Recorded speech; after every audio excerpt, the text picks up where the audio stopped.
পারছি না, তোমাদেরকে আজকে সবটা আমি বলতে বাধ্য হলাম। সত্যি আমি আর পারছি না, সবার সামনে আজকে আসুক, হচ্ছে আমার সাথে।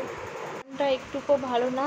দেখো চাটা বসিয়ে দিলাম, সকালে উঠে চাটা বসিয়ে দিলাম, মাথাটা প্রচণ্ড ধরেছিল, যন্ত্রণা করছিল, চাটা বসিয়ে দিলাম। আর এইদিকে দেখো চাউমিনটাও আমার হয়ে গেছে, নিরামিষ চাউ করেছি, একদম নিরামিষ চাউ করেছি, সোয়াবিন দিয়ে আলু দিয়ে নিরামিষ চাউ করলাম। আর দেখো আকাশটা না প্রচুর মেঘলা, আর কি মেঘে ডাকছে, বৃষ্টিও হচ্ছে ঝিরঝির করে। আর দেখো এখানে আমার মটর আলু সিদ্ধ হয়ে গেছে, আর এখানে পরোটাটা বেলাও হয়ে গেছে। চাউমিনটা খেয়ে যাবে, আর টিফিনে পরোটা আর মটরের তরকারি মানে পনির দিয়ে করবো, ওটা নিয়ে যাবে। আর প্রেসার কুকারে ডালটাও দেখো বসিয়ে দিয়েছি, আর দেখো এখানে পরোটাগুলো না হয়ে গেছে, ভালো করে মিলে রেখেছি, একটু ঠান্ডা হলে তারপর বক্সে প্যাক করে দেবো।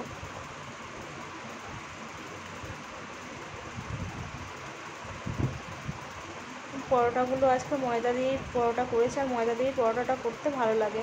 আর দেখো এখানে পনিরটা কেটে নিয়ে আমি পনিরটা ভাজাটা বসিয়ে দিয়েছি। তোমাদের সাথে আছে কিছু কথা বলবো, না বললেই নয়, আজকে বলতে বাধ্য হব। আর দেখো এখানে তোমাদের বলছিলাম বৃষ্টি হচ্ছিল, আর এখন না প্রচণ্ড বৃষ্টি পড়ছে, প্রচণ্ড মেঘে ডাক হচ্ছে, বৃষ্টি হচ্ছে, প্রচণ্ড বৃষ্টি হচ্ছে। রান্না করছি আর বাইরে গিয়ে বারবার করে দাঁড়াচ্ছি।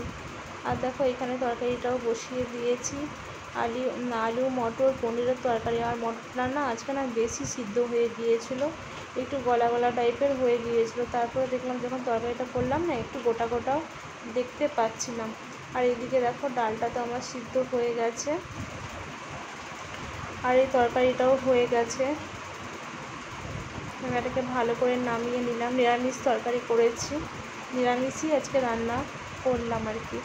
আর দেখো এখানে ডালটাও কিন্তু আমার হয়ে গেছে, কত সুন্দর ডালটা, পাতলা করে ডালটা করেছি, বেশ ভালোই লাগে পাতলা ডাল বলো। আর দেখো এখানে একটু পাঁপড় ভাজা করে নিয়েছি, নিরামিষ ছিল না, পাঁপড়টা ভাজা করলে ভালো লাগে। আর এখানে চলো একবার দেখিয়ে দিই কী কী রান্না করলাম। আমি দেখো আলু মটর পনির দিয়ে তরকারি করলাম, আর পাতলা করে ডাল করলাম, আর ভাত। আর ওদিকে তো পাঁপড়টা তোমাদের তো আগে আমি দেখালাম, পাঁপড়টা করেছি।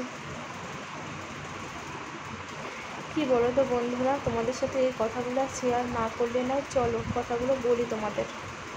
আমিও কিন্তু ক্যামেরা অন করে বসে পড়েছি।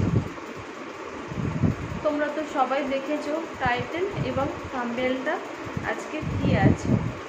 চলো ওই টপিক নিয়ে আমি কিছু কথা বলি তোমাদের সামনে। শ্বশুর বাড়িতে অত্যাচার হচ্ছে, তাই তো, ওটাই আমি টাইটেল এবং থাম্বনেলে দিয়েছি। সত্যি কি তাই?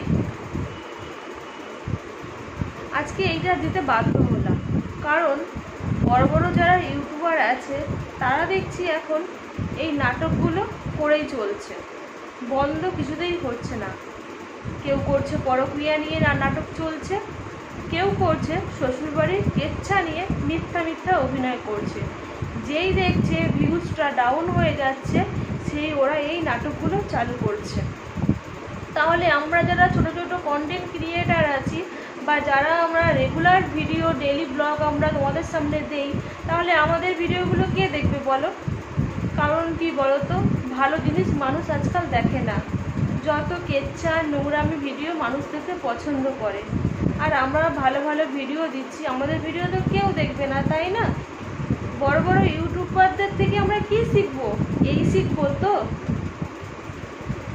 কিছু আর বলার ভাষা নেই। কালকে কদিন থেকে 4-5 দিন থেকে বড় একজন ইউটিউবার কন্টিনিউসলি এরকম করে যাচ্ছে, খুলে কিছু বলছেও না, সবাই কিন্তু বুঝতে পারছে যে সে নাটক করছে, কারণ তার ভিউজটা প্রচণ্ড ডাউন চলছে। তাই সে এখন আপ করার জন্য ভিউজটাকে এখন প্রতিনিয়ত এই নাটকগুলো চালু করছে। আমরা যারা ছোটো ছোটো কন্টেন্ট ক্রিয়েটার না, আমাদেরকেও এখন নাটক করে ভিউজ করতে হবে, আমরা ডেইলি ব্লগ ছেড়ে দিতে হবে, ছেড়ে দিয়ে আমাদের এই নোংরামি ভিডিওগুলো চালু করতে হবে। একটা ক্যামেরা চালু করে দেব, দিয়ে তারপর পারিবারিক যা আছে কেচ্ছা সেগুলো সবার সামনে তুলে ধরতে হবে, তুলে ধরলে তাহলে আমাদের ভিউজটা হবে। সবাই জানি যে তোমার শাশুড়ি তোমাকে কিছু কখনো বলতে পারবে না, কারণ তুমি তোমার স্বামীকে যথেষ্ট কেয়ার করো, কারণ তোমার স্বামী অসুস্থ, তুমি যথেষ্ট কেয়ার করো। তারপরেও তুমি মিথ্যেগুলো কেন বলছো? তার সাথে তোমার শাশুড়িও নাটকে যোগ দিয়েছে, পরিবারের সবাই মনে হচ্ছে যোগ দিয়েছে এই নাটকে। সত্যি অবাক হয়ে গেলাম, তোমাদেরকে না দেখলে না সত্যি কি বলবো। ইউটিউবে এসে কিন্তু এগুলোই দেখছি, এখন কেচ্ছা দেখছি। তাহলে তোমাদের কাছে সবার কাছে অনুরোধ, আমার পুরো ভিডিওটা আগে তোমরা দেখবে, দেখে তারপর কমেন্ট করবে। চলো, আজকে ভিডিওটা কেমন লাগলো অবশ্যই কমেন্ট করে জানিও। আরেকটা ভিডিও নিয়ে তোমাদের সামনে অন্য কোনো দিন তোমাদের সামনে হাজির হব। যারা যারা এখনও আমাকে লাইক করোনি প্লিজ লাইকটা দিয়ে ভিডিওটা শুরু করবে, আর যারা নতুন যারা বন্ধু হয়ে থাকবে তারা অবশ্যই চ্যানেলটাকে সাবস্ক্রাইব করবে। চলো তাহলে, টাটা, বাই বাই। আর বেশি কিছু বলতে চাই না।